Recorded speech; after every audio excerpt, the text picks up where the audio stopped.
It's 1 a.m. on the morning of September 12th, 1918. Somewhere in a poplar grove, southeast of the city of Verdun in France, an American gunner strikes a match. One fragile light against a sky that's already heavy with a storm. For the last 4 years, the Saint-Mihiel salient has jutted out into Allied lines, threatening Verdun, strangling the rail lines. But tonight, 500,000 men wait to break it off. The Doughboys in waterlogged trenches taste cordite on the wind as a massive Allied bombardment continues. Silent prayers are muttered. Lord, carry me through until the dawn. This is the opening move of the American Saint-Mihiel Offensive. It's an audacious gamble to erase a German bulge that has defied every assault going back to the early stages of the war. Join with me as we take a look at the very first time that an American army stepped out under American generals on a European battlefield. Open a map of the Western Front in the summer of 1918 and you'll see a European battlefield in motion. The great German spring offensive, Michael, Georgette, and Gneisenau have lunged toward the west. They've spent their fury, and now they've stalled. The Allies, newly confident, are pushing back. But southeast of Verdun, this single salient for 4 years has strangled every direct rail and road to the Vosges Mountains. Now, to understand why this salient matters so much, imagine in your mind two rail yards, Verdun to the west, Metz to the east. Whoever controls the ground in between controls the arteries of the entire Lorraine sector. For France, it's a gateway to recover lost territory. For the Germans, it's a shield guarding the industrial Ruhr Valley. And for the Americans, just now starting to arrive in force, it's an irresistible chance to prove that an American army can fight as an American army. By late August, the American Expeditionary Forces under General Pershing now have over 1 million doughboys in France, but most of their divisions are still chopped up, bolted piecemeal into French and British armies. Pershing hates the arrangement. He believes that a nation can only find its military soul when its soldiers fight under their own flag and their own generals. In fact, he was sent to Europe with those exact instructions.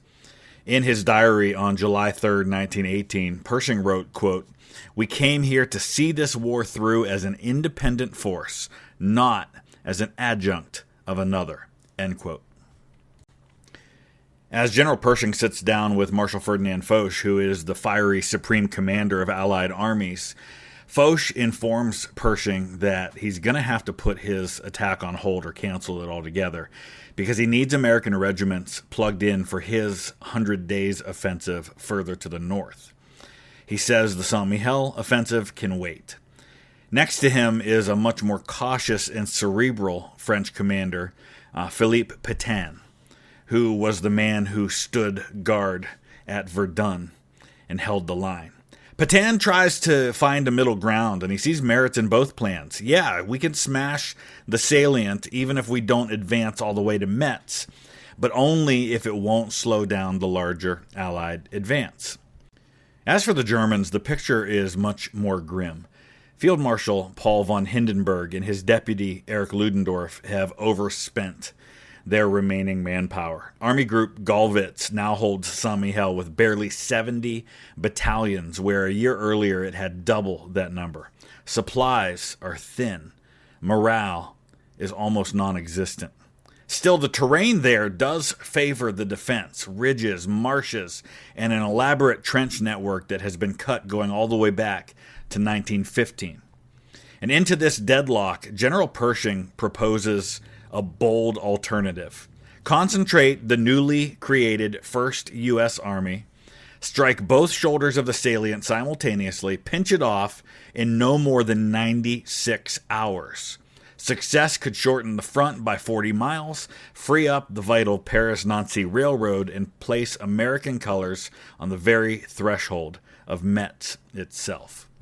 Now, the plan is audacious, it's risky, and in Pershing's mind, it is absolutely necessary. But coalition warfare is not a one-way street. It's not a one-man show. Foch is going to have to be convinced. Pétain will have to release French artillery, trucks, and some French colonial divisions. And over in Germany, Hindenburg, reading reports daily of fresh American arrivals, has to decide whether or not to reinforce the salient or just pull out altogether.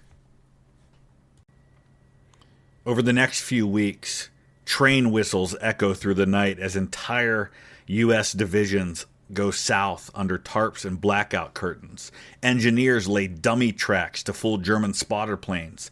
Signal Corps operators, many of them women, string thousands of miles of telephone wire through the woods.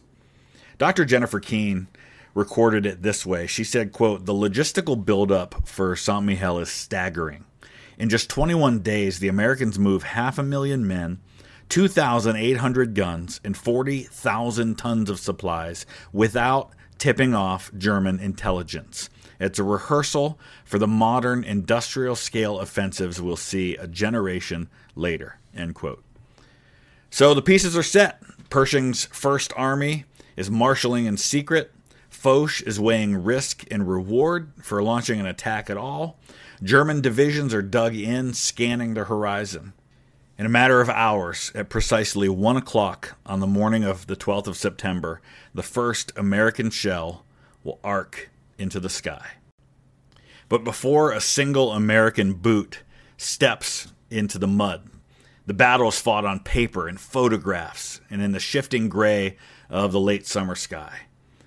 Air service cameras bolted to the bellies of French-built planes snap thousands of glass plate negatives. In dim huts, intelligence officers will stitch them together in mosaics that are so sharp you can count the individual sandbags on a trench parapet. These finished maps show a German line that is frayed at every seam. Now, on paper, Army Group Gallwitz still assigns 42 battalions to the salient. But the photographs tell a harsher truth. Barely 26 battalions remain, spread thin, from the limestone crown of Mont Sec to the flooded flats along the Rupt du Mad. Many are ersatz formations. These are under strength, short of rations, and low on shells. Their wire belts are single strands where they were once triple. Observation balloons confirmed that no new rail traffic has reached the sector in more than a week. Pershing's staff writes one word in the margin: opportunity. Yet with these opportunities, the ground itself refuses to cooperate. September rains have turned the plain into sort of a kneaded paste that grips wagon wheels like wet cement. The forecast predicts 2 more days of downpour, a dense fog at dawn, and a ceiling so low that even Billy Mitchell's pursuit squadrons may never get off the ground. Infantry commanders muttered that the weather is German-made, and artillerymen have to adjust their fuse settings for damp powder.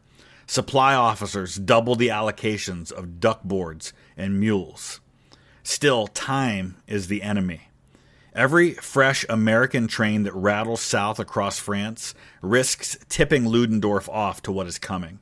Pershing accepts the gamble. He orders the assault to proceed on schedule, rain, fog, or fire from heaven. So the intelligence has done its work. The ground is measured, the enemy weighed, and now 500,000 men of the 1st U.S. Army must test those measurements in steel and in blood. Now, this is not only the first time that an American army under American generals will fight in Europe, it's also the first time in American military history for the use of the phrases H-hour and D-day to describe the moment when the attack would commence. So at 0100 hours, a scream of steel tears into the night as 2,800 American and French guns fire in choreographed waves. High explosives, gas, smoke. A corporal in the 26th Division would later write, quote, "It felt as if the moon had cracked in two," end quote. For 4 hours, the barrage walks forward in 100-yard steps. crews sweating at 4 rounds per minute until their barrels glow red. At 0500, the gunners shift their fire to the second belt. That is the infantry's cue. On the southern face, the 4th Corps surges out of the tree line. The 1st Division on the left, 4th Division on the right, and the multicolored shoulder patch of the 42nd Rainbow Division in reserve. Doughboys splash through flooded communications trenches, wire already shredded by 155mm shells. One private shouts, "No man's land! Ain't any left!" Across the marsh, a cluster of 37mm cannon fire their canister shells. These shells chew holes through the birch pickets, clearing lanes for the tanks. Now, speaking of those tanks, one of them is commanded by Lieutenant Colonel George S. Patton, who rides atop an FT-17 French tank christened the Flying Frog. His order of march is taped to the cupola of the tank. It says, "Lead the infantry, do not stop for wounded, push on regardless." Little machines wallow in black mud, exhaust pipes hissing in the rain. Every 100 yards or so, the tank will halt to let its Hotchkiss gun hammer a concrete pillbox, and then it begins to lurch forward again. Northwest of them is the 1st Corps, 2nd, 5th, and 90th Divisions, and they assault the strongpoints guarding Mont Sec. The 2nd Division's Marine Brigade vaults out of the trenches nicknamed Box Wood. Under flickering flares, a Marine sergeant counts 5 rows of enemy wire burned into nothing, and he shouts, "Come on, you sons of liberty, we paid for this ground." German forward posts begin to reel backward, stunned by the artillery and by the surprise attack. By midday, the 90th Division's Texas and Oklahoma Doughboys storm Thiaucourt, a rail hub Pershing's planners had not expected to reach until day 2. They bag 4,000 prisoners, bewildered Saxons and Württembergers, half of them teenagers, hands trembling in oversized greatcoats. On the western shoulder, the 5th Corps attacks out of the Foix de Terre ravines. The 26th Yankee Division, veterans of the Marne, move across in homemade footbridges of planks and chicken wire. By 1600 hours, they have climbed the southern face of Mont Sec. Engineers plant the stars and stripes on ruined German observation posts as the storm swallows the ridge. Nightfall on the first day shows that the salient's outer crust has been shattered. The American spearhead stands 8 miles inside enemy lines. The 4th Corps dispatches horse cavalry to slash telegraph wires and herd prisoners toward the south. The rain intensifies. Field kitchens slop coffee out of gasoline cans. A lieutenant in the 1st Division noted in his diary, quote, "First day, beyond orders, beyond hopes. If the mud doesn't drown us, Metz may be next." End quote. It's now 02:30 on the 13th of September 1918. In a driving rain, the advance patrols of the 26th Division's 102nd Infantry crest a ridgeline. Across the valley, they spot trench lanterns, American lanterns belonging to the 1st Division, coming up from the opposite direction. A cheer goes into the air. The jaws of Pershing's pincer have already met. The Saint-Mihiel salient is, tactically speaking, already sealed. By dawn, a loose semicircle of tired, mud-caked men form around the crossroads of the town of Vigneulles. They trade cigarette papers, compare state accents, and gape at the haul of German materiel littering the roadside. Minenwerfer, intact field kitchens still warm, even a piano dragged from an officer's mess. One doughboy plunks out over there until a sergeant yells to get moving. Pershing's next directive is blunt. Exploit northward, seize the heights of the Meuse, but under no circumstances lose the timetable. Now, in truth, he is already thinking about the Meuse-Argonne operation 70 miles away. The 1st Corps swings right toward Benay. The 4th Corps angles left toward the villages of Fresnes and Voules. Engineers race to repair roadbeds cratered by their own artillery so that supply columns can keep up the pace. In the German headquarters, there's chaos. Telephones along 4th Army's switchboard are dead. Couriers slog on foot through boggy woods only to discover their destination has already been lost. A captured signal log records terse orders. Fall back to Mihiel Stellung. Destroy guns that cannot be removed. By dusk, on the 13th, American patrols reach the northern edges of the former salient and stare across open ground toward the formidable outworks of the Hindenburg Line. They're drenched, exhausted, half deaf from 48 hours of shell fire. But they're also excited. The salient, 4 years old, is gone in less than 2 days. Now, in addition to the ground forces in this offensive, the air power was planned to be the largest in history to that point, with nearly 1,500 Allied planes planned for the operation. At first light on the third day of the offensive, the clouds lifted, revealing a wide enough sky to allow pursuit squadrons to do their operations. Brigadier General Billy Mitchell wastes no time. He launched 28 pursuit, 26 observation, and 17 bomber squadrons, the largest single-day air armada in history. DH-4 bombers dropped 20-pound fragmentation bombs on rail yards. A flight leader radios, quote, "Tracks cut in 6 places. Enemy trains burning," end quote. SPAD 13s of the 103rd dart east to chase Fokker D-7s away from observation balloons. Among the pursuit pilots is a lanky Arizonan, First Lieutenant Frank Luke Jr. He peels off alone, riddles one gas-filled Drachen balloon, then loops back and destroys a second balloon as ground gunners scramble to adjust their sights. Mitchell's log notes 19 balloons destroyed before dusk that day, crippling the Germans' ability to direct their artillery fire.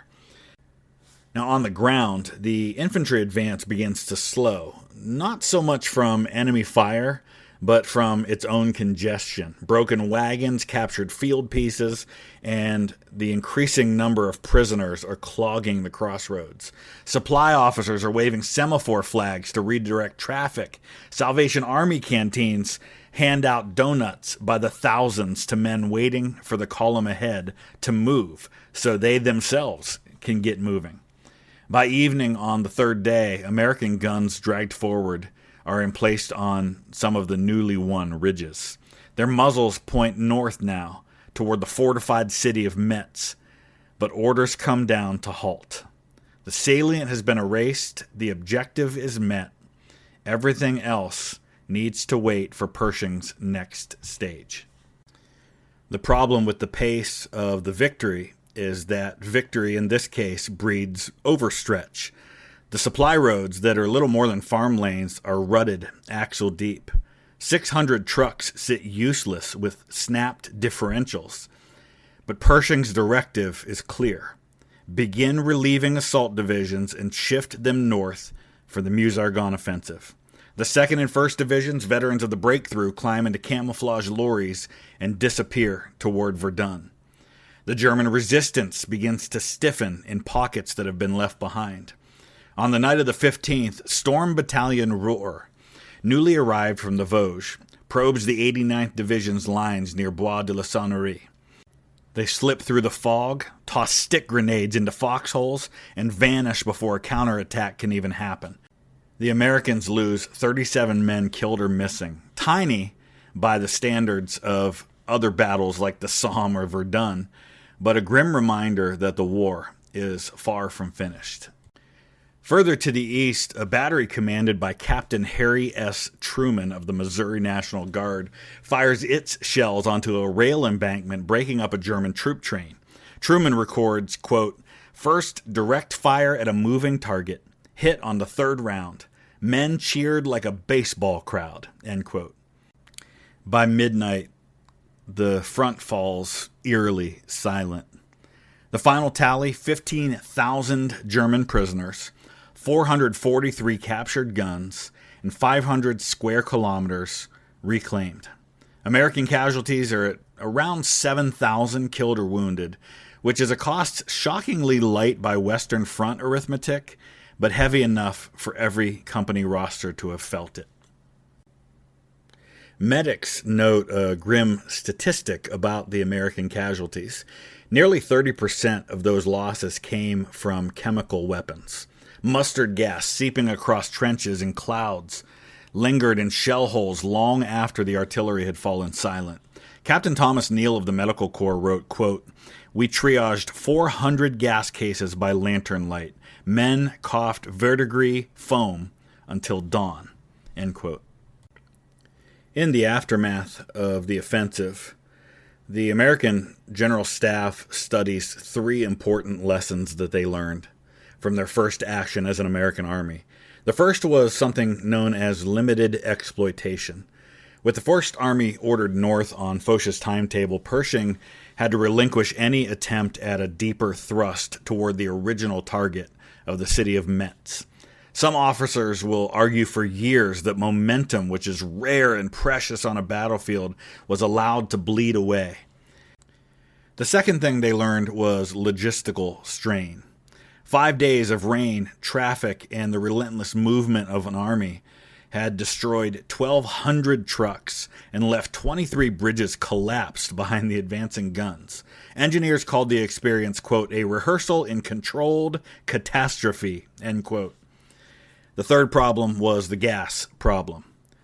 Gas masks are issued, but discipline wavers. So Pershing immediately mandates refresher drills, and this is a policy that will save countless lives in the Meuse-Argonne offensive to come. But for all the critiques, one fact towered above the rest. The United States had, for the first time, fielded an independent army, coordinated air, armor, artillery, and infantry, and came out victorious. Marshal Foch himself cabled Washington, D.C., conceding, quote, "Saint-Mihiel is proof of American capacity and augury of final victory," end quote. But the celebration is brief, because even now the troop convoys are rumbling north toward a shadowed barrier of ravines and blasted timber, the Argonne Forest. Ahead will be the costliest battle in the history of the United States military.